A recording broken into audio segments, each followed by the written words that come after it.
기도했습니다. 아멘. 마가복음 10장입니다. 마가복음 10장 32절부터 45절 말씀. 마가복음 10장 32절부터 45절 말씀 제가 여러분들을 위해서 읽어드리겠습니다. 하나님의 말씀을 들으십시오. 예루살렘으로 올라가는 길에 예수께서 그들 앞에 서서 가시는데 그들이 놀라고 따르는 자들을 두려워하더라. 이에 다시 12 제자를 데리시고 자기가 당할 일을 말씀하여 이르시되, 보라, 우리가 예루살렘에 올라가노니 인자가 대제사장들과 서기관들에게 넘겨지매 그들이 죽이기로 결의하고 이방인들에게 넘겨주겠고 그들은 능욕하며 침뱉으며 채찍질하고 죽일 것이나 그는 3일 만에 살아나리라 하시니라. 세베대의 아들 야고보와 요한이 주께 나와 여짜오되, 선생님이여, 무엇이든지 우리가 구하는 바를 우리에게 하여 주시기를 원하옵나이다. 이르시되, 너에게 무엇을 하여 주기를 원하느냐? 여짜오되, 주의 영광 중에서 우리를 하나는 주의 우편에 하나는 좌편에 앉게 하여 주옵소서. 예수께서 이르시되, 너희는 너희가 구하는 것을 알지 못하는도다. 내가 마시는 잔을 너희가 마실 수 있으며 내가 받는 세례를 너희가 받을 수 있느냐? 그들이 말하되, 할 수 있나이다. 예수께서 이르시되, 너희는 내가 마시는 잔을 마시며 내가 받는 세례를 받으려니와 내 좌우편에 앉는 것은 내가 줄 것이 아니라 누구를 위하여 준비되었든지 그들이 얻을 것이니라. 10 제자가 듣고 야고보와 요한에 대하여 화를 내거늘 예수께서 불러다가 이르시되, 이방인의 집권자들이 그들을 임의로 주관하고 그 고관들이 그들에게 권세를 부리는 줄을 너희가 알거니와 너희 중에는 그렇지 않을지니 너희 중에 누구든지 크고자 하는 자는 너희를 섬기는 자가 되고 너희 중에 누구든지 으뜸이 되고자 하는 자는 모든 사람의 종이 되어야 하리라. 인자가 온 것은 섬김을 받으려 함이 아니라 도리어 섬기려 하고 자기 목숨을 많은 사람의 대속물로 주려 함이니라. 아멘. 네, 사실 이제 작년 하반기부터 마가복음을 이제 돌아와서 9장부터 쭉 보고 있었습니다. 근데 마가복음을 보는 9장과 10장의 주요 주제는 아마도 제자도일 것 같습니다. 그러니까 그리스도의 제자로 삶을 살아간다는 것이 어떤 것을 의미하는지 그것이 9장 10장의 가장 중요한 주제일 것 같습니다. 그리고 오늘은 성경에서 많은 성경학자들이 말하는 마가복음의 주제 구절에 이르렀습니다. 45절이죠. 인자가 온 것은 섬김을 받으려 함이 아니라 도리어 섬기려 하고 자기 목숨을 많은 사람의 대속물로 주려 함이니라. 이것이 정말 많은 사람들이 말하는, 학자들이 말하는 마가복음의 주제 구절입니다. 그리고 여기까지 이르는 데는 배경이 있었습니다. 그 배경은 35절부터 32절부터 34절이었습니다. 예수님께서 예루살렘으로 올라가는 길에 있었던 일이죠. 예루살렘으로 올라가는 길에 예수님께서는 앞서 가십니다. 그리고 제자들은 뒤에 따라가죠. 이게 제자들을 잘 말해주지 않습니까? 제자도는 예수 그리스도께서 가신 길을 우리가 함께 걸어가는 것입니다. 여기서 길이라는 말을 주목하십시오. 길은 계속해서 걸어가는 지루한 반복입니다. 그리고 예수님께서 간 길을 우리가 지루하게 매일매일 따라가면서 반복하는 것, 그걸 우리가 제자도라고 말할 수 있겠죠. 근데 예수님께서 예루살렘, 즉 이스라엘의 가장 큰 대도시로 가실 때 그분은 이 대도시를 이용하러 가지 않으셨습니다. 오히려 섬기러 가셨죠. 여기 계신 분들 중에서는 많은 지방에 살다가 서울로 올라오신 분들이 있을 겁니다. 여러분들은 서울에 왜 오셨습니까? 여러분들을 비난하기 위해서 이 얘기를 하는 게 아니고 생각해 보십시오. 우리는 도시를 이용하러 왔습니다. 도시에 좋은 문화가 있죠. 그리고 도시에 좋은 학교나 직업, 그리고 여러 가지 기회들이 있습니다.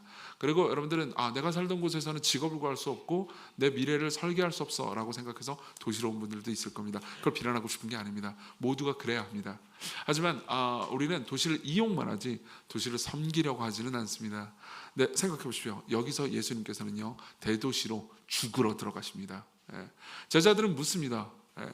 어떻게 된 건지, 이 모든 상황이 어떻게 된 건지를 묻습니다. 사실 그러니까 예루살렘으로 올라갈 때 제자들은 상당히 힘들었을 겁니다. 일단 물리적으로 힘들었을 겁니다. 예루살렘은 해발 고도가 높습니다. 그러니까 예수님과 제자들이 원래 있던 곳에서 예루살렘으로 올라가잖아요. 그럼 등산을 해야 됩니다. 등산은 힘들죠. 죽을 것 같아요. 근데 이제 헐떡거리면서 올라갈 때 예수님께서요, 자기가 왜 올라가는지 제자들에게 말씀하시니까 너무나 무섭고 너무나 놀랍습니다. 왜 올라가는 걸까요? 보라, 우리가 예루살렘에 올라가노니 인자가 대제사장들과 서기관들에게 넘겨주매 그들이 죽이기로 결의하고 이방인들에게 넘겨주겠고 그들은 능욕하며 침뱉으며 채찍질하고 죽일 것이나 그는 3일 만에 살아나리라. 그러니까 예수께서 이렇게 말씀하시는 겁니다. 내가 도시로 들어가는 것은 내가 죽으러 가는 것이다. 그리고 너희들은 지금 날 따라오고 있지 않느냐? 너희들이 왜 나를 따라와야 되겠느냐? 너희들이 어떤 이유로 나를 따라가겠냐? 나를 따르는 길이 무엇이냐? 죽으러 가는 것이다. 십자가를 지는 것이다. 예수님께서는 이미 이 말씀을 하신 적이 있습니다. 마가복음 8장 34절에 보면요, 무리와 제자들을 불러 이르시되 누구든지 나를 따라오려거든 자기를 부인하고 자기 십자가를 지고 나를 따를 것이니라. 예수 그리스도를 따르는 제자도의 길은 십자가를 지는 삶이라는 거죠. 이 이야기를 들으면 기독교인들 중에서 많은 분들은 무섭고 두렵다는 느낌도 들 겁니다. 제자들도 정확히 이랬어요. 그리고 기독교인이 아닌 분들한테는 기독교인이 되지 말아야겠군 이라는 생각이 들 수도 있을 것입니다. 근데 그 결정을 내리기 전에요, 도대체 십자가의 길이 무엇인지, 제 진정한 제자도가 무엇인지 한번 깊이 생각해 봤으면 좋겠습니다. 저는 이 전체 이야기를 통해서요, 십자가에 대해서 주로 주목할 겁니다. 첫 번째로는요, 십자가의 의미를 말씀드리겠습니다. 두 번째로는요, 십자가가 우리에게 무엇을 가르치는지, 십자가를 따르는 삶이 무엇인지 말씀드리겠습니다. 그리고 마지막 세 번째로는요, 십자가가 우리에게 무엇을 주는지, 십자가의 영광에 대해서 여러분들에게 말씀드리겠습니다. 먼저 십자가의 의미부터 시작해보죠. 다시 45절을 보겠습니다. 같이 한번 읽어보겠습니다. 45절 시작. 인자가 온 것은 섬김을 받으려 함이 아니라 도리어 섬기려 하고 자기 목숨을 많은 사람의 대속물로 주려 함이라. 여기 제일 중요한 것은 대속물이라는 단어일 겁니다. 이 단어는 그리스어로 리트론이라는 단어인데, 이 노예를 살 때의 돈값, 그 몸값을 가리켰습니다. ransom, 영어로는 ransom이라고 하죠. 그러니까 어감이 그렇게 좋지 않죠, 그렇죠? 실제로 대속물, 몸값, 피. 기독교인이 아닌 분들은 이런 이야기들을 기독교인들이 할 때 꽤나 뭐야 이 고대 원시 종교 같은 느낌은, 이런 생각이 드셨을 겁니다. 누가 누구를 대신해 가지고 피 흘리고 막 고통당하고 재물을 요구하는 신이 잔혹하게 피를 좋아하고, 그리고 그 재물을 요구하는 절대적인 우위의 신이 자기 아들을 막 마치 죽이듯 희생시켜 가지고 내가 만족했다, 이런 그림인 거죠. 근데 사실 이 대속이라는 개념은 여러분들의 삶에 정말 익숙한 개념입니다. 실제로 마가복음의 이 본문을 연구하는 학자들은 예수님께서 하신 이 45절의 말씀 있잖아요. 이 45절의 말씀이 이사야 53장의 내용을 전부 다 압축해가지고 말한 거라고 이야기해 줍니다. 왜냐하면 여기서 나오는 모든 그리스어 원문 있잖아요. 이게 문법과 단어들이 이사야 53장의 그리스어 번역본의 문법과 단어와 일치하기 때문입니다. 그리고 이사야 53장의 내용을 여러분 혹시 아십니까? 몇 달 전에 제가 이사야 53장을 설교했습니다. 거기에 보면 이런 표현이 있죠. 그는 실로 우리의 질고를 지고 우리의 슬픔을 당하였거늘 우리는 생각하기를 그는 징벌을 받아 하나님께 맞으며 고난을 당한다 했노라. 그가, 예수님이, 찔림은 우리의 허물 때문이요 그가 상함은 우리의 죄악 때문이라. 그가 징계를 받음으로 우리는 평화를 누리고 그가 채찍에 맞음으로 우리는 나음을 입었도다. 이게 바로 대속입니다. 자리를 바꾼 거죠. 시건교회를 오래 다니신 분들이라면요 아마 익숙한 개념일 겁니다. 근데 사실은 시건교회 설교에서만 익숙한 개념이 아니고요, 여러분들의 삶에 이미 익숙한 개념입니다. 실제로 대속은요 우리의 삶에 널려 있습니다. 예를 한번 들어보죠. 아기를 키우는 엄마 아빠를 한번 생각해 봅시다. 자, 시건교회는 아기를 키우는, 갓난아기를 키우는 엄마 아빠들이 꽤 많죠. 그리고 그들은요 원래 그냥 자기의 삶을 살았습니다. 생각해 보십시오. 20대 아직 결혼하기 전에 뭔가 딱히 책임지지 않아도 될 때, 그냥 자기 자신만 책임지면 될 때 있잖아요. 그때는 되게 자유롭습니다. 내가 카페 가고 싶으면 카페 가면 됩니다. 그렇죠? 그리고 거기 가서 이제 사진 샤방하게 찍어가지고 인스타에 올리면 됩니다. 그리고 이제 삶에서 뭐 여러 가지 이제 맛있는 거 사 먹고 싶으면 사 먹으면 되고요. 내가 일해가지고 돈 벌잖아요. 그럼 그 돈을 오직 나만을 위해서 쓸 수도 있을 겁니다. 결혼을 해요. 결혼해도 이제 신혼부부끼리 샤방한 삶을 살 수 있죠. 그러다가 아기가 태어납니다. 그럼 이 아이는 계속해서 요구합니다. 너의 생명을 내게 주라 라고 무언으로 계속해서 요구합니다. 그러면 부모님은 어떻게 해야 되죠? 자기의 생명을 죽여야 합니다. 계속해서요. 원래 당연히 자기가 누리던 잠을 이제 희생시켜야 됩니다. 아이는 잠을 많이 잡니다. 아시죠? 아이 키워분들은요 하루에 10몇 시간씩 잔다는 것을 알 수 있습니다. 그리고 그만큼 부모들은요 하루에 자는 시간이 줄어듭니다. 왜냐면 아이들 그냥 안 자요. 내게 생명을 내놔 그러면서 배고프면 젖을 물려달라고 혹은 우유를 데워달라고 말하고요. 그리고 계속해서 조금만 불편해도 울면서 자기를 잘 재워달라고 어깨에 이렇게 안겨가지고 토닥토닥 해줘야 되죠. 그 모든 과정 중에서 깨끗하고 샤방한 집은 사라집니다. 그리고 깨끗하고 샤방한 인스타그램 역시 사라집니다. 그리고 남는 것은 처참한 집안뿐이죠. 그리고 그 모든 것을 감당해야만 이 생명이 자라잖아요. 그럼 이 생명이 자라면서 부모의 은덕을 잘 이해해 주죠? 저도 안 그랬습니다. 그나마 조금이라도 이 대속의 개념을 인간이 이해하기 시작하는 순간은 아마 10대 때부터가 아닐까 싶습니다. 그러니까 그때도 완전히 이해하지 못해요. 근데 10대 때부터 부모님의 희생 때문에 내가 당해야 되는 것을 부모님이 대신 당하는 일이 있구나라는 것을 알게 되죠. 제가 처음 그걸 느꼈던 것은 제가 이제 아마 정확히가 기억이 안 나요. 아마 제 기억이 맞다면 이제 중학교 아니면 고등학교 때였던 것 같은데 범위가 너무 넓죠? 그때 제가 사고를 쳐가지고 유리창을 깨먹었어요, 학교에서. 뭐 그럴 수 있죠. 그 아닌가? 근데 분명히 사고는 내가 쳤단 말이에요. 근데 제 기억이 맞다면요, 그러니까 아버님이 오셔가지고 사과를 했습니다. 고개를 숙였고요. 그리고 아버님이 오셔서 제가 깬 유리창 값을 대신 물어주셨죠. 물론 이제 부모된 입장에서는 어떤 의미에서는 당연한 삶이다라고 생각할 수 있겠지만요, 저는 그때 그날이, 그러니까 정확히 그 앞뒤 문맥과 정보는 기억이 나지 않는데 느낌은 기억납니다. 왜 내가 잘못한 거에 대해서 부모님이 내 잘못을 짊어져야 하지? 이 느낌이요. 그러고 나서 그때 원래는 거의 전혀 하지 않던 생각을 자발적으로 하기 시작했습니다. 부모님 말씀을 잘 들어야겠다. 물론 오래 가진 않았습니다.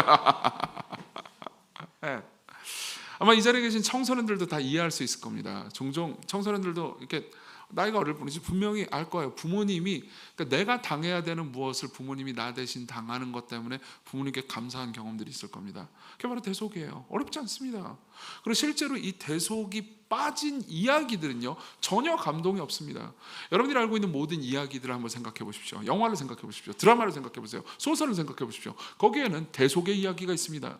찰스 디킨스의 두 도시 이야기, 전 세계에서 제일 많이 팔린 소설 중에 하나죠. 그렇죠? 거기에 보면요, 시드니 카튼이라는 주인공이 나오고요, 그리고 다른 사람의 죄를 뒤집어 쓰고 감옥에 가는 이야기가 나옵니다. 그게 절정이에요. 여러분들은 다 스포일러 당하셨습니다. 근데 200년 전 작품이라서 아직도 안 읽으셨으면은 앞으로도 안 읽으실 거예요. 다크나이트 보셨습니까? 이걸 아직 안 보셨습니다. 여러분들은 보셔야 합니다. 다크나이트의 주인공은 배트맨이죠. 그리고 배트맨은요, 하비 덴트의 죄를 자기가 뒤집어 쓰고 도망자가 됩니다. 그렇죠? 어벤져스 엔드게임 보셨습니까? 아직도 못 보셨다고요? 근데 그건 보려면 좀 빡세요. 앞에 볼 게 너무 많아. 거기 보면 아이언맨이 이렇게 하면서 대속을 합니다. 스포일러를 다 해버렸기 때문에 여러분들이 보면 좀 그럴 수 있지만요, 그리고 다시 봐도 재밌을 겁니다. 대속의 이야기가 없는 이야기는 없어요. 그리고 사실 그 대속의 장면이 우리에게 제일 감동적인 장면이죠. 제가 최근에 다시 보면서 제일 감동을 느꼈던 것은 역시 해리포터였습니다. 해리포터 1권을 아직 안 보셨으면 여러분들은 세상에서 가장 위대한 소설 중에 한 권을 아직 못 보신 겁니다. 마법사의 돌이라도 보세요. 해리포터 1권에 보면요, 해리포터가 이제 볼드모트라고 최고의 악당이 있어요. 최고의 악당이 이제 하는 그 살인 주문이 있습니다. 아바다 케다브라. 아바다 케다브라. 그러면 그냥 무조건 죽어요. 근데 해리포터는 그걸 맞았는데 안 죽었습니다. 왜 그럴까요? 릴리 포터, 즉 엄마가 대신 맞았기 때문입니다. 근데 엄마가 대신 맞았을 때 이 해리포터 세계관이 재밌는 게, 누군가를 대신해서 대신 희생을 하잖아요. 이거 대속이라고 말할 수 있죠. 대신 희생을 하면 자동으로 걸리는 마법이 있어요. 마법 이름이 사랑이에요. 되게 아름답지 않습니까? 사랑 마법은 영구적인 마법입니다. 그래가지고 사랑 마법은 이 해리포터에게 이게 뒤집어 쓰여져요. 그래서 그 이후로 제 볼드모트가 아브라케다브라, 아바다케다브라 이렇게 하잖아요. 그럼 반사됩니다. 사랑 마법이 해리포터를 지켜주고 있기 때문이죠. 여기서도 사실 이게 어른들뿐만 아니라 아이들까지 이 부분에서 감동을 받습니다. 부모님, 어머니의 희생 때문에 이 아이가 살았고요. 그리고 어머니의 희생적인 사랑이 이 아이를 계속해서 보호하고 있다는 것. 이게 대속 이야기입니다. 어렵지 않죠. 그게 바로 십자가의 핵심입니다. 사실 십자가가 의미하는 것은 이것 말고도 굉장히 많습니다. 십자가는 승리를 의미하기도 합니다. 십자가는 화해를 의미하기도 합니다. 수많은 의미들이 있습니다. 그렇지만 예수님께서 말씀하시는 십자가의 가장 중요한 의미, 1번 의미는 이겁니다. 대리적 형벌 속죄죠. 우리가 받아야 되는 형벌을 그분이 대신 받으신 겁니다. 우리가 받아야 되는 저주를 그분이 대신 받았습니다. 우리가 받아야 되는 진노를 그분이 대신 받은 거죠. 이 지점에서 조금 깊이 생각해 보잖아요. 그러면 하나님의 전능이 어떤 것인지에 대해서도 깊이 생각해 볼 수가 있습니다. 여러분, 하나님께서 빛을 필요로 하실 때 어떤 일을 하셨죠? 빛이 있으라, 끝입니다. 하나님께서 해와 달과 별을 필요로 하실 때 어떻게 하시면 되죠? 해와 달과 별이 있으라, 끝입니다. 그냥 말씀만 하면 됩니다. 근데 하나님께서 죄를 지은 저와 여러분들을 용서하시기 위해서는 뭘 하셨어야만 했죠? 용서가 있으라, 그럼 끝나나요? 아니요, 그러면 안 됩니다. 왜 안 되는지 말씀드리죠. 하나님은 정의로운 판사이시기 때문입니다. 한번 생각해 보십시오. 살인자가 여기 있습니다. 그리고 판사가 있습니다. 죄를 저질렀는데도 불구하고, 그리고 그 피해자가 그 법정에도 있는데도 불구하고, 혹은 피해자의 가족들이 법정에 있는데도 불구하고 판사가 나는 용서가 많은 사람이야, 내 입은 용서를 창조해내지, 그러면서 죄를 지은 이 살인자에게 땅땅땅 넌 무죄. 그럼 어떻게 될까요? 이 판사는 불의한 판사입니다. 그리고 피해자의 유족들은 분노할 겁니다. 맞죠?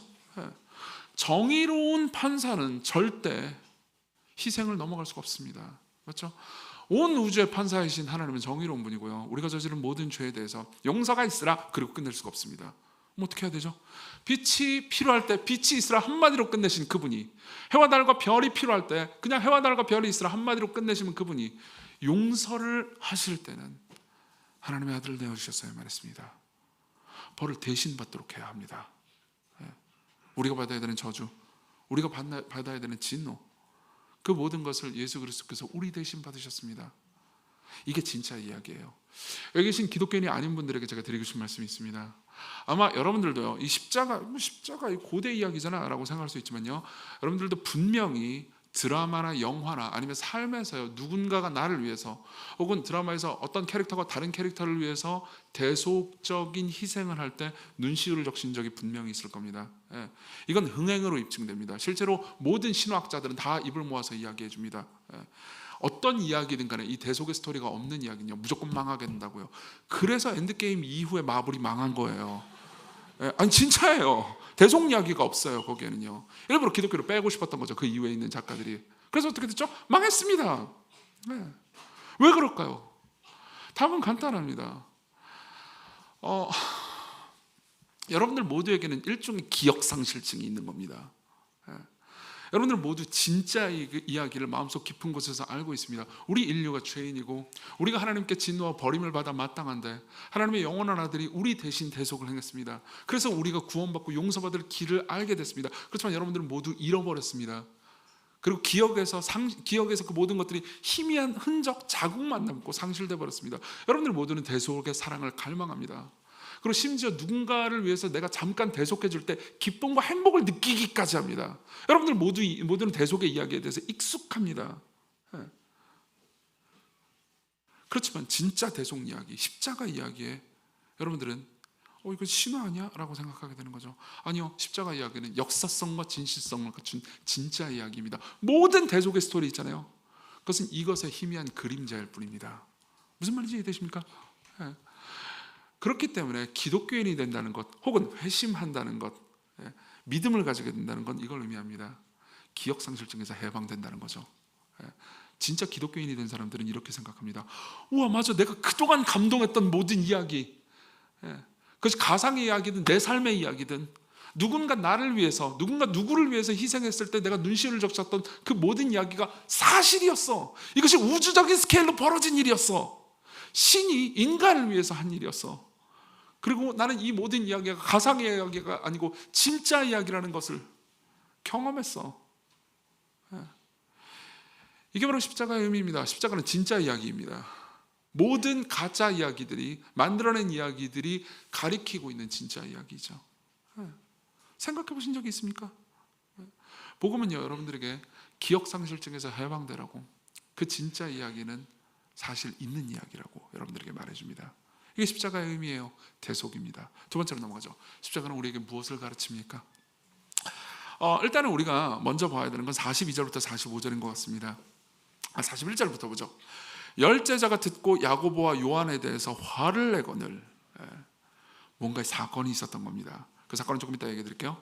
예수께서 불러다가 이르시되 이방인의 집권자들이 그들을 임의로 주관하고 그 고관들이 그들에게 권세를 부리는 줄을 너희가 알거니와 너희 중에는 그렇지 않을지니 너희 중에 누구든지 크고자 하는 자는 너희를 섬기는 자가 되고 너희 중에 누구든지 으뜸이 되고자 하는 자는 모든 사람의 종이 되어야 하리라. 이게 십자가가 우리에게 가르쳐주는 삶입니다. 십자가는 우리에게 말해줍니다. 낮아져라, 죽어라, 희생해라. 누군가의 자리를, 마땅히 벌받아야 하는 사람의, 고통당해야 되는 사람의 자리에 가서 같이 고통당하고 할 수 있다면 대신 고통당해라. 그러면 하나님께서 너를 높이실 것이다. 낮아지면 높아질 것이다. 근데 아까 제가 말씀드렸잖아요, 배경이 있다고요. 열 제자가 듣고 화가 난 배경이 있습니다. 예. 어떤 배경일까요? 35절부터 보면 나옵니다. 세베대 아들 야고보와 요한이, 자, 주인공은 두 명입니다. 등장인물 두 명이에요. 야고보와 요한. 보통은 여러분들이 복음서를 읽어봤다면 여기에 베드로도 보통 끼던데 하는데, 베드로는 이제 빠졌습니다. 몰래 둘만 딱 간 거예요. 예. 둘만 가가지고 주께 나와 여짜오되 선생님이여, 무엇인지 우리에게 구하는 바를 주께 우리에게 하여 주시기를 원하옵나이다. 기도 시작할 때 좋은 시작이죠, 그죠? 이랬을 때 너희가 무엇을 하여 주기를 원하느냐 여짜오되 주의 영광 중에서 우리를 하나님 주의 우편에, 하나님 좌편에 함께 해주옵소서. 영의정과 좌의정, 아니 우의정과 좌의정인가? 네, 그렇죠. 넘버 원, 넘버 투. 자, 그러니까 예수님께서요, 내가 받는 잔을, 내가 받는 세례를 너희가 받을 수 있느냐? 있어요. 그러니까 내 좌우편에 있는 것은 누군가가 받을 거다. 근데 너희들은 지금 정신을 못 차리고 있다. 이야기가 이렇게 되고요. 나머지 10제자가 듣고 화가 났다. 이 이야기입니다. 자, 그럼 여러분들 물어볼 수 있죠. 와, 이 야고보와 요한, 이 권력욕으로 가득한 놈들, 나쁜 놈들. 근데 나는 권력욕이 없는 걸? 이렇게 생각할 수도 있습니다. 근데 아니라는 걸 지금부터 입증해 보겠습니다. 자, 보세요. 여러분들 입장에서는 야씨, 저는 세계의 넘버원, 넘버투, 이 욕심도 많네. 근데 여러분 삶에서 분명히 이런 분들이 있을 거예요. 나는 그 정도의 욕심 없어요. 저는요, 그냥 사실 부자가 되고 싶지는 않습니다. 이재용 되고 싶지 않아요. 그냥 저는 적당히 제가 그냥 먹고 살 만큼 살면서 그냥 뭐 서울 시내 아파트 한 개 정도, 벌써 부자긴 한데 그 이 정도 있고 그냥 대충 뭐 이렇게 그다지 자식 걱정, 힘 걱정 할 거 없이 그냥 가끔 뭐 힘들면 직업 잠깐 내려놓고 그냥 한 달 정도 휴가 갔다 올 수 있고 뭐 이 정도만 원합니다. 그렇게 큰 건 아니잖아요. 라고 생각하는 분들이 분명히 계실 겁니다. 좋습니다. 여러분들은 욕심이 없습니다. 하지만 잘 생각해 보십시오. 이 야고보와 요한은 어땠을까요? 처음 이 동네 어부들이 예수님께서 부르셔가지고 12명에 합류했을 때 그들도 이 세계의 지배자 넘버원, 넘버투가 되겠어. 아니, 넘버원은 예수님이고 넘버투, 넘버쓰리가 되겠어. 이렇게 생각했을까요? 아니에요. 그냥 예수님 부르시니까 그러면서 따라갔습니다. 그때까지만 해도 예수님의 정체를 제대로 알지 못했어요. 근데 같이 3년 동안 돌아다니다 보니까 어떻습니까? 이분이 막 기적을 행하시고, 막 죽은 사람 살리지, 막 여기저기 돌아다니면서 말씀하면 막 구름대 같은 사람들이 모여들지. 그러니까 어떻게 되겠어요? 점점 이분이 진짜 메시아, 이분이 세계 전체를 정복할 사람이 될 것 같은 희망이 들잖아요. 근데 항상 이 예수님을 따라다녔던 사람 몇 명이죠?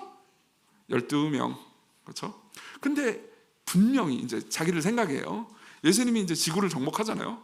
그러면 이제 그 밑에 내각을 구성을 해야 될 거 아니에요. 근데 내각을 어디서 구성하겠어요? 아무리 생각해도 12명 중에 이제 이렇게 딱 12명에서 1위부터 12위까지가 있을 거 아니에요? 근데 생각해보세요. 내가 이 지구 내각의 2, 3위가 되겠어까지는 생각을 안 해도 보통 이 가시권이 12명이죠. 근데 이 12명 안에서는 잠깐만, 여기서는 12위가 되는 건 못 참는 거죠. 무슨 말인지 이해되시죠? 여기서 잠깐만, 누가 넘버 2가 될까? 베드로 성격 더러워요, 일단. 그리고 너무 감정적이야. 막 갑자기 막 주님 따르겠습니다 그러다가 막 사탄 막 이래버리고, 뭐 저런 애가 저런 안정적이지 않잖아요. 그렇죠? 안정적이, 감정이 너무 들락날락. 안돼. 요한은 이렇게 자기는 차가운 사람이란 말이에요. 나는 T예요. 나는 이성적인 사람이니까 오케이. 그러니까 내가 2등을 하는 게 맞아. 야고보도 열정적인 사람 말이에요. 아무리 생각해봐도 이 12 중에서는 그래도 기여도가 우리가 괜찮단 말이에요. 그렇죠? 생각해보세요.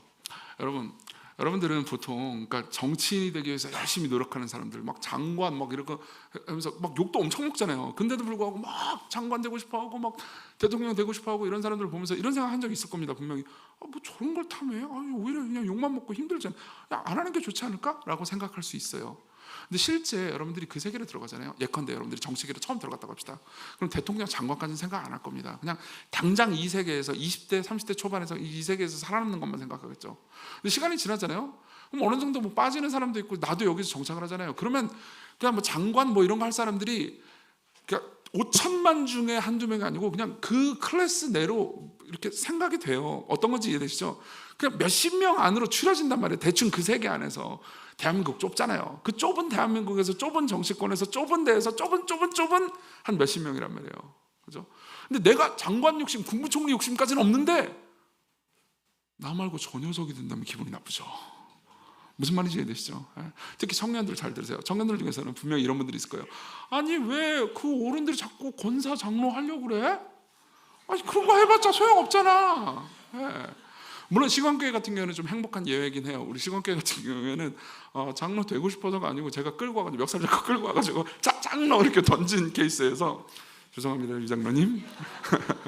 아마 성집사님도 내년에 그렇게 되겠죠. 근데 보통 이제 그런 케이스라서 조금 이야기가 다르긴 하지만 생각해보세요. 내가 이제 이 교회를 막 한 20년 다녔다고 해보세요. 20년 30년 다녔어. 그리고 대충 20, 30대부터 같이 다녔던 애들이야. 다 그 나무에 그 밥이에요. 얘네들이 과거에 무슨 죄 저지른지 내가 다 알아.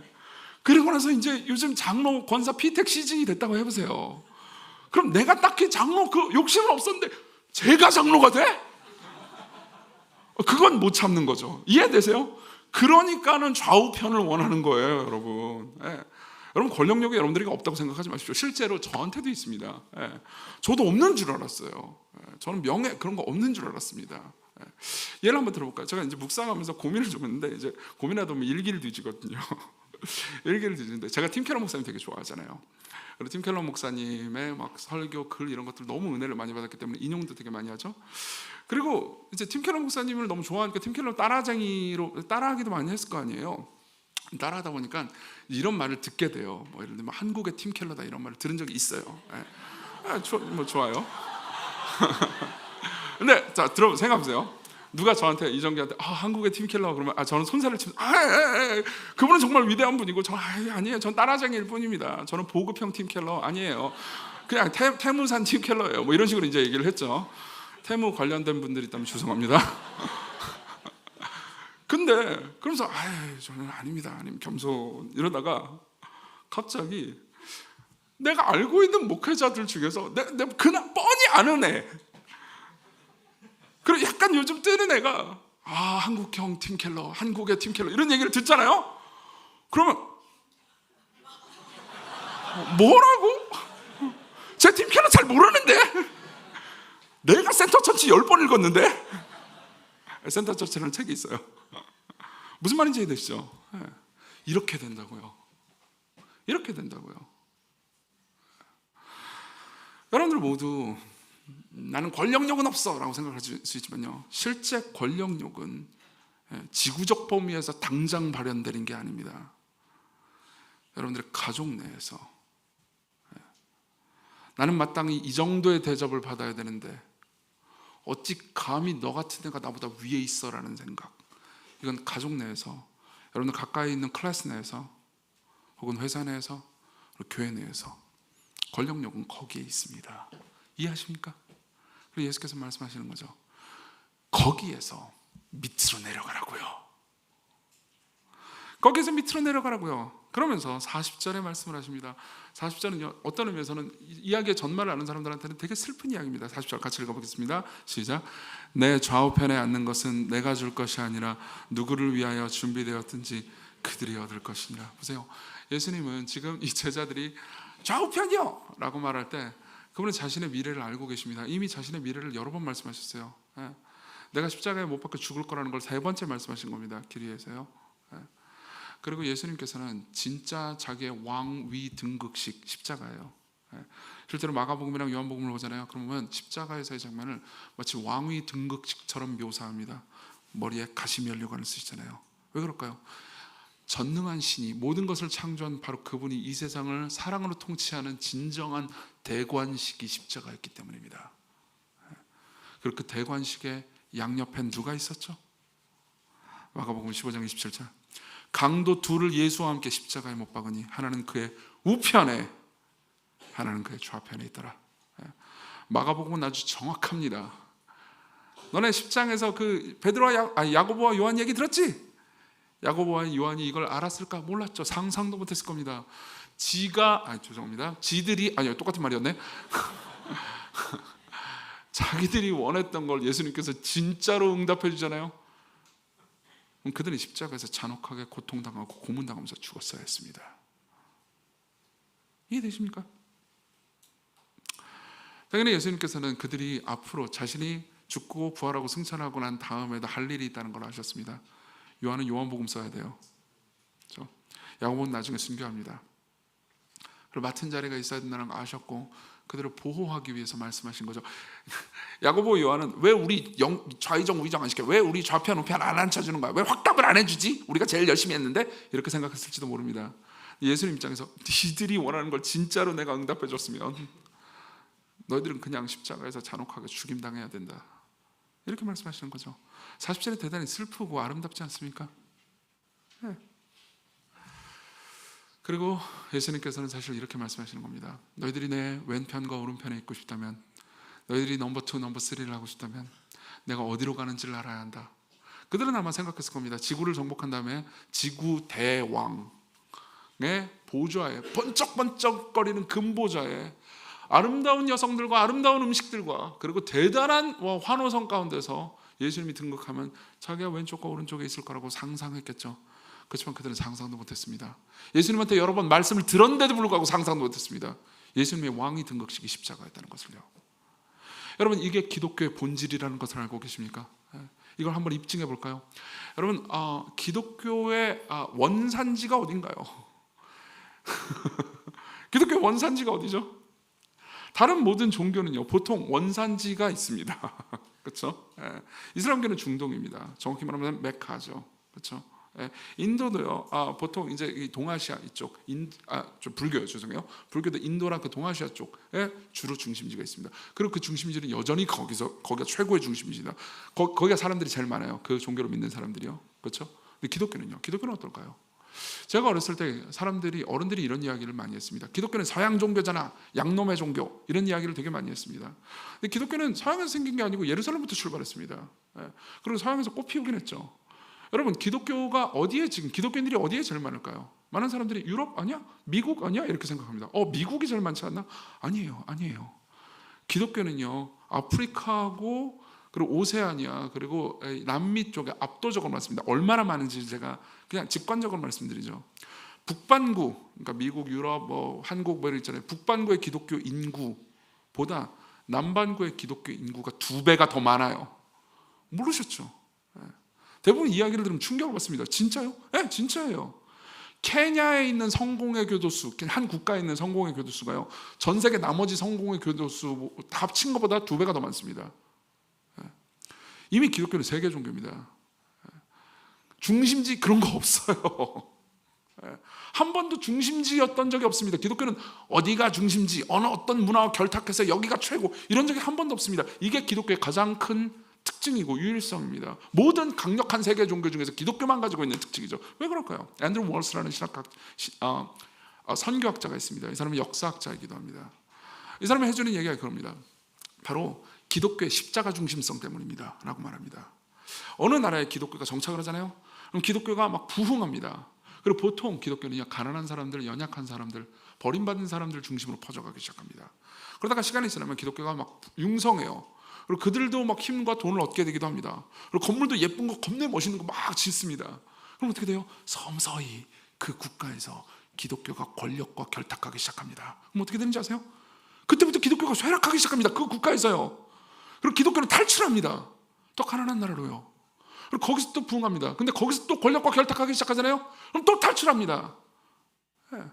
그럼 그 망해가는 국가는 어떻게 되나요? 그 망해가는 국가 내에서도 부흥하는 교회들이 있습니다. 어떤 교회들일까요? 권력과 결탁하지 않는 교회들, 낮아지는 교회들이죠. 왜 그럴까요? 앤드루 월스는 이렇게 말해줍니다. 기독교의 중심에 십자가가 있기 때문입니다.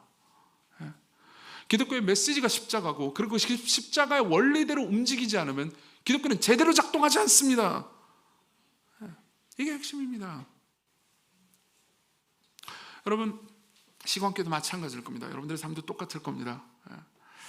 시간교회가 교인 수가 늘어난다는 것은 이제 이 위험 앞에 서기 시작했다는 의미입니다. 특히 몰래 캠퍼스가 이사가 가지고 감신대로 간다는 것은요, 여러분들 역시 이 위험 앞에 우리 모두가 직면하고 있다는 것을 생각하셔야 됩니다. 물론 좀 짠한 면도 있죠.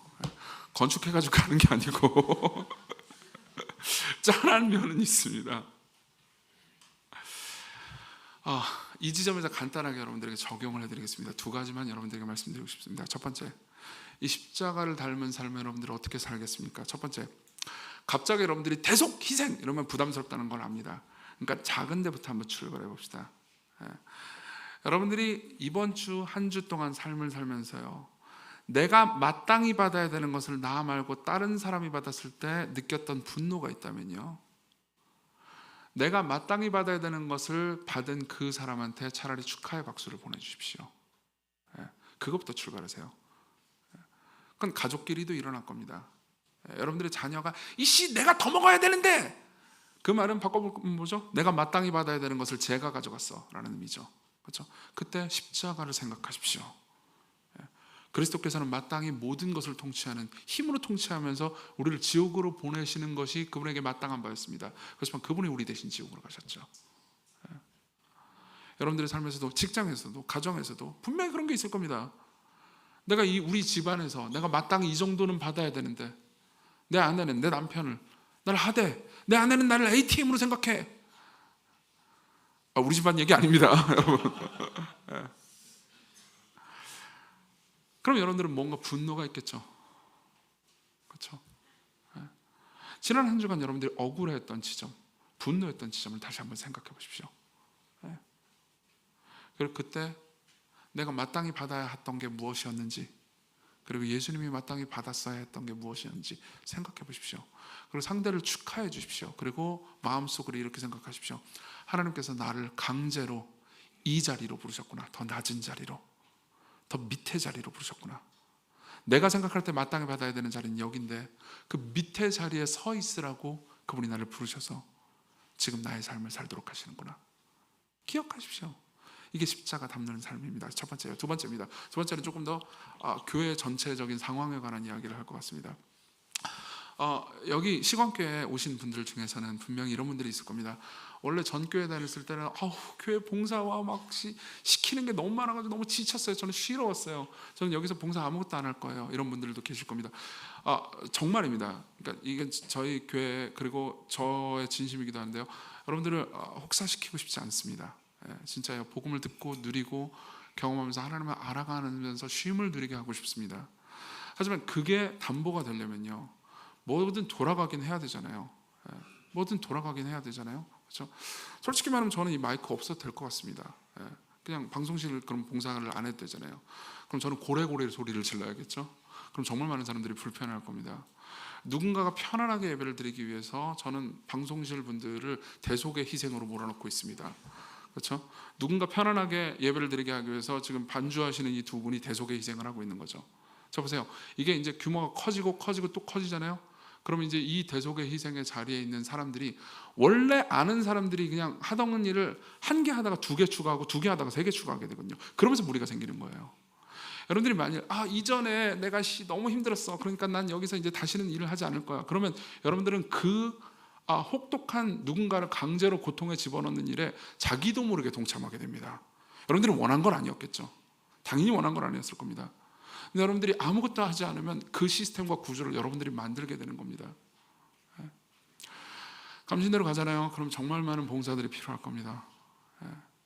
그리고 오늘 저녁에 우리가 줌 기도회를 할 때요, 그 봉사들이 무엇이 필요한지 제가 얘기해드리고, 그리고 여러분들 봉사자 모집을 한 달 동안 계속해서 할 겁니다. 한 개씩만 해주십시오. 할 때 이렇게 생각해 주십시오. 내가 하지 않을 때 누군가가 당해하는 고통을 내가 같이 지겠다고요. 거기부터 출발하는 겁니다. 거기부터 출발해서 여러분들이 교회에서, 그리고 가정에서, 삶에서 십자가 닮은 삶을 살아가는 거죠. 세 번째로 넘어가겠습니다. 그러면 어떻게 이런 마음을 가질 수 있을까요? 어떻게 이 모든 것을 자발적으로 할 수 있을까요? 항상 이런 마음을 여러분들에게 주기 위해서 보통은 둘 중에 하나를 선택하게 됩니다. 강제로 이씨 너 봉사 안 하면 지옥 간다, 이렇게 하는 거죠. 뭐 안속하는 뭔가 가시겠지만요. 또 하나는 기술을 쓰는 겁니다. 심리학적 기술, 경영학적 기술, 외주, 마케팅, 홍보. 아마 여러분들은 교회가 이렇게 되는 걸 원치도 않으실 겁니다. 그럼 방법은 뭘까요? 자, 십자가를 보는 겁니다. 십자가 닮은 삶을 살아가기 위해서는 십자가가 여러분들에게 무엇을 주는지를 알아야 합니다. 여러분, 이후의 이야기는 어떻게 될까요? 제자들은 화가 났고요. 예수님께서는 제자들에게 가르쳐 주셨습니다. 낮아져야 높아진다고요. 그게 십자가의 길이라고요. 내가 그 길을 걸으러 이곳에 왔다라고 말씀해 주십니다. 그리고 제자들은 전혀 알아먹은 것 같지가 않습니다. 자, 그리고 그 이외의 이야기를 보잖아요. 그러면 되게 재미있는 사건이 나옵니다. 그 재미있는 사건을 이해하기 위해서 38절 39절을 보죠. 38절 39절 같이 읽겠습니다. 시작. 예수께서 이르시되 너희는 너희가 구하는 것을 알지 못하는도다. 내가 마시는 잔을 너희가 마실 수 있으며 내가 받는 세례를 너희가 받을 수 있느냐. 그들이 말하되 할 수 있나이다. 예수께서 이르시되 너희는 내가 마시는 잔을 마시며 내가 받는 세례를 받으려냐. 잠깐만요, 여기까지만 봅시다. 세례까지는 이야기를 할 수 없을 것 같습니다. 오늘 시간이 없기 때문에요. 잔만 이야기해 보도록 하겠습니다. 사실 근데 같은 의미입니다. 세례는 물에 빠지는 것을 의미하고요, 그 죽음을 가리킵니다. 잔도 사실 죽음을 가리킵니다. 예. 그리고 묻습니다. 내가 받는 잔을 너희들이 받을 수 있느냐. 예. 제자들은 희생 끝에 내가 우주 대왕님의 옆에서 넘버 2, 넘버 3 할 수 있으면 희생은 당연히 할 수 있죠. 할 수 있습니다. 그리고 예수님께서는요, 이 둘을요 진짜로 자기의 좌우편으로 데려가시는 사건이 있습니다. 잠깐만요, 아까는 강도라면서요, 안 데려갔다면서요? 아니요, 그 전에 한번 데려가셨어요. 겟세마네입니다. 예수께서 십자가로 가시기 전에 예수께서는 야고보와 요한을 데리고 겟세마네로 가시죠.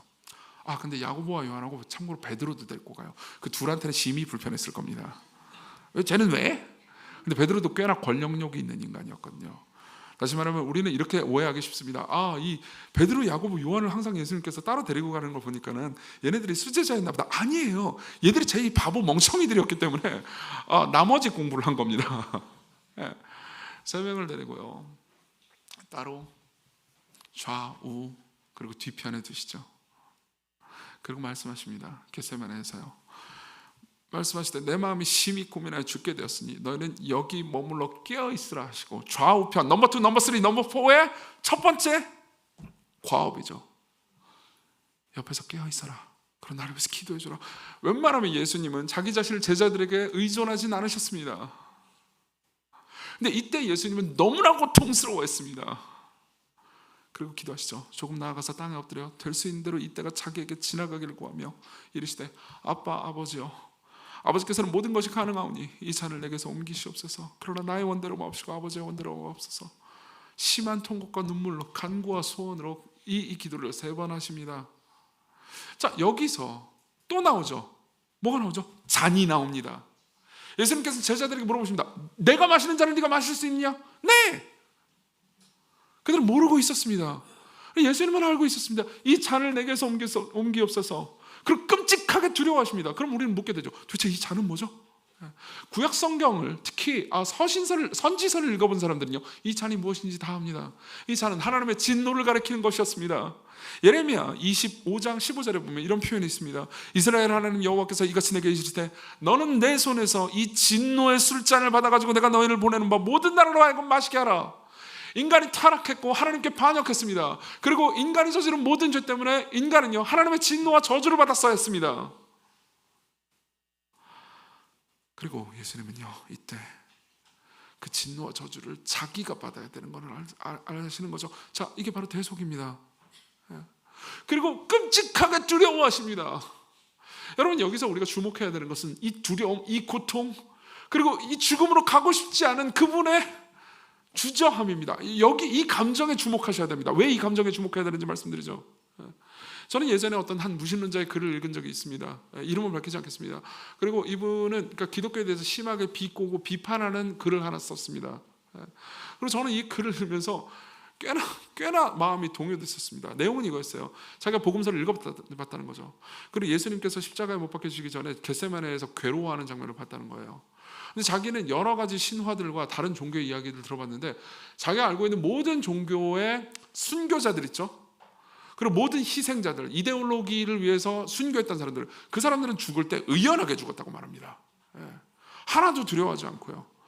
종교의 순교자들은 전부 다, 특히 이슬람교나 기독교의 순교자들은 의연하게 심지어 찬송을 부르면서 죽었다는 거죠. 그러면서 그 무신론자는 이렇게 말했습니다. 이 예수는 비겁하다. 그들의 추종자보다 훨씬 못하다. 그리고 나는 이런 거에 현혹되는 이유를 모르겠다 라고 써놨습니다. 제가 처음 그 글을 읽었을 때 저도 동요됐었습니다. 그러네. 예수님 왜 무서워하지? 내가 아는 모든 순교자들은 되게 의연하고 당당하고 떳떳하게 죽임을 당했는데 왜 그런 거지? 나중에 제가 성경을 공부하다가 나중에 알게 됐어요. 예수님께서 당하신 고통과 다른 순교자들이 당한 죽음은요, 완전히 차원이 다른 거였습니다. 왠지 아십니까? 순교자들은요, 자기가 죽을 때, 자기가 죽고 나서 바로 하나님께서 안아주시고 자기를 맞아주실 거라는 것을 보통 보았습니다.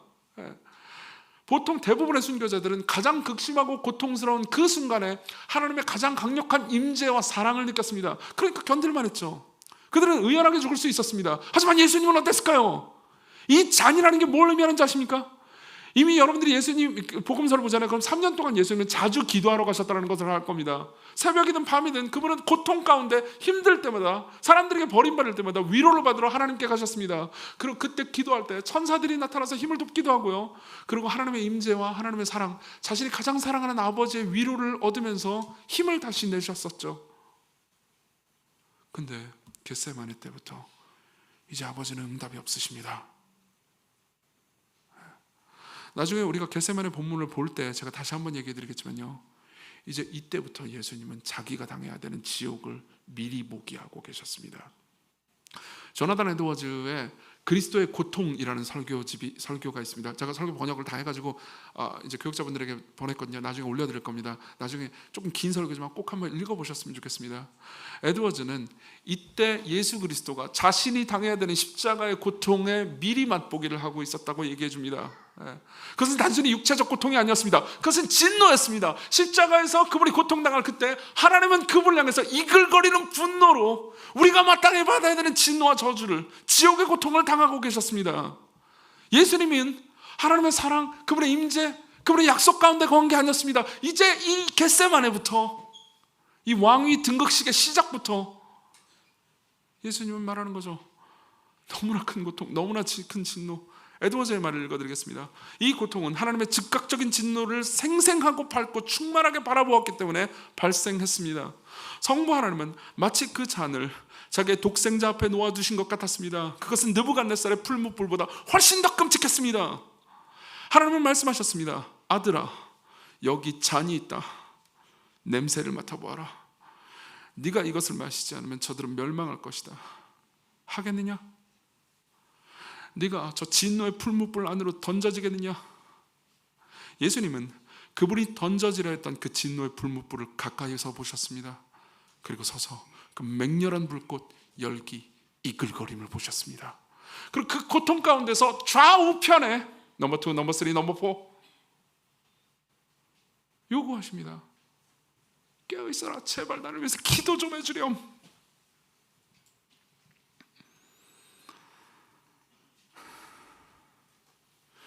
예수님이 받아야 되는 잔이 하나님의 진노를 받는 것이었다면 제자들이 마실 잔은 그저 옆에서 기도 정도로 하는 거였습니다. 그리고 거기에 대한 제자들의 답은 뭐였죠? 14장 37절 돌아오사 제자들이 자는 것을 보시고 베드로의 말씀하시되 이르되 시몬아 자느냐? 네가 1시간도 깨어있을 수 없느냐? 제자들은 퍼 자고 있었습니다. 우린 자주 말하죠. 왜 내가 하나님께 기도했는데 하나님 응답을 안 해주나요? 하나님 자고 있나요? 아니요, 자고 있던 건 우리들이었습니다.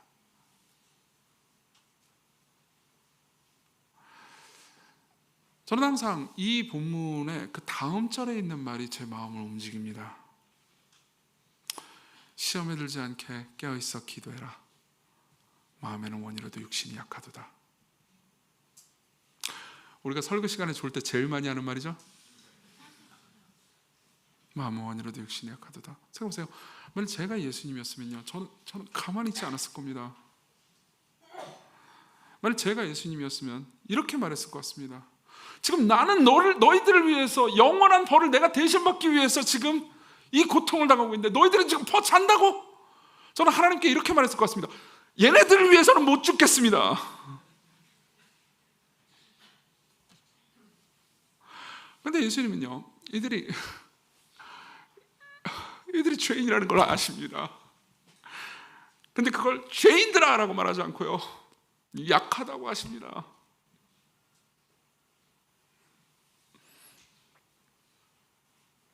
여러분, 지난 한 주간 이런 생각한 적이 있지 않습니까? 마땅히 나에게 관심을 가져줘야 되는 사람이 나한테 무심했어. 잠만 쳐자고 있었어. 라고 하면서 삐져본 적이 없나요? 내 가족이면, 내 친구면 마땅히 내가 이런 상황에서 나한테 전화라도 한번 더 걸어주고 나한테 관심 가져주고 사랑을 줘야 되는 거 아니야? 교역자면, 네가 조장이면, 장로면, 장로도 좀 끼셔야 돼요. 우리만 죽을 순 없지.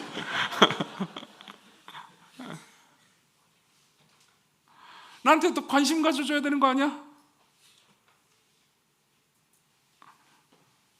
예수님은 고집불통인 사람들을 위해서 죽으셨습니다. 여러분들의 삶에 고집불통이고 자기중심적이고 자기만 아는 사람들이 있습니까? 예수님은 그런 사람들을 위해서 죽으셨습니다. 예수님은 여러분들을 위해서 죽으셨습니다. 여러분들은 뭘 하고 있습니까? 그들을 손절하고 있습니까? 그들을 공격하고 있습니까? 그들에게 차갑게 대하고 있나요? 만일 여러분들이 그러고 있다면요, 제가 여러분들에게 감히 이렇게 물어봐도 될까요? 어떻게 여러분들이 그럴 수 있습니까?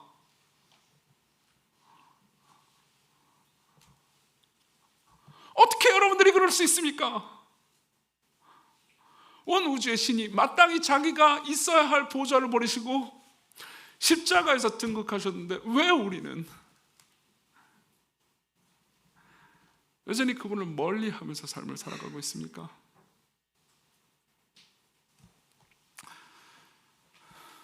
이따가 부를 수는 없는데 제가 되게 좋아하는 찬양이 생각났습니다. 너무너무 옛날 노래예요. 80년대 노래인데 나중에 한번 같이 불렀으면 좋겠습니다. 최덕신 씨가 쓴 찬양이죠. 너의 쓴 잔을 내가 마셨고 나는 너에게 단잔을 주었노라. 너의 근심을 내가 당하였고 나는 너에게 평안을 끼치노라. 너는 나에게로라. 그만 부를게요.